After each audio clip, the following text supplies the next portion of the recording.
কালকে একটা ভিডিও দেখলি, তো ভিডিওটাই কি বলছে, অজিত মাহাতো মুর্দাবাদ।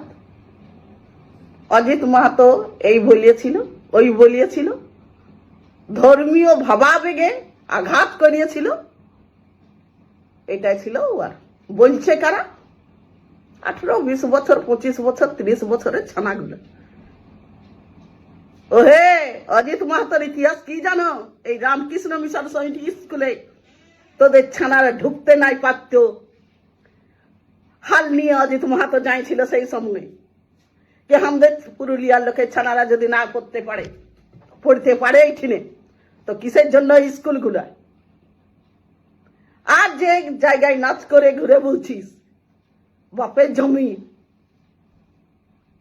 অজিত মাহাতো না থাকলে আর জমি ভ্যানিশ হয়ে যেত, বুঝলি?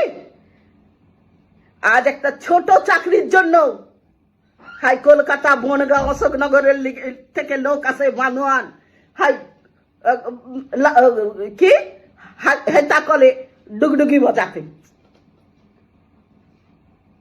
পাতিস অজিত মাহাতো না থাকলে এইসব আওয়াজ না উঠালে চাকরিগুলা দমে অজিত মাহাতো ইয়ে করতেছি। অজিত মাহাতো কুর্মী জাতির নেতা নহে, ও মূল নিবাসীদের নেতা বটে, স্থানীয় লোকের নেতা বটে।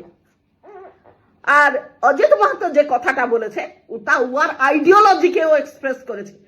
ও পুরা বক্তব্যটা শুনবি। ওই বক্তব্য দেওয়ার আগে উনানে ও অজিত মাহাতো বলেছে কি আমি কারো ধর্মীয় বিশ্বাসে আঘাত করতে চাইছি না, কিন্তু আমার যে ফলোয়ার্স তাদেরকে তাদের সামনে এটা রাখছি, এটা বলেছি।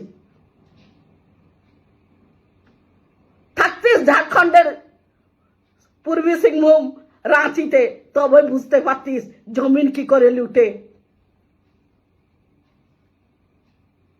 লিজ দেনেওয়ালা, লিজ নেনেওয়ালা কে নাই জানে। 100 বছরের লিজ হয়ে যাইছে, ওয়ালে সব লিজ হয়ে যাইছে, কি করে অনারশিপ চেঞ্জ হয়েছে নাই জানে।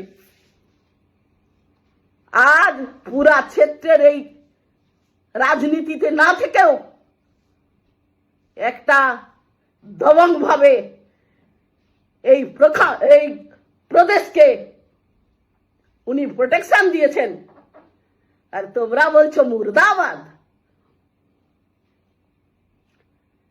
পশ্চিমবঙ্গে কংগ্রেস, লেফট ফ্রন্ট, টিএমসি এরা রাজ করেছে।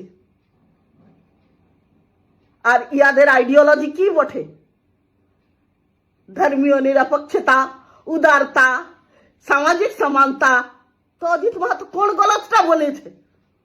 অজিত মাহাতোর পিছে হাত ধুয়ে পড়ে যাইছ। অজিত মাহাতো শুধু কুর্মী জাতির নেতা নহে, অজিত মাহাতো একটা প্রদেশের নেতা।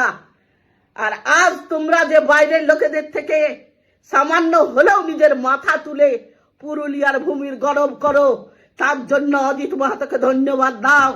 বেঈমানরা জোহার।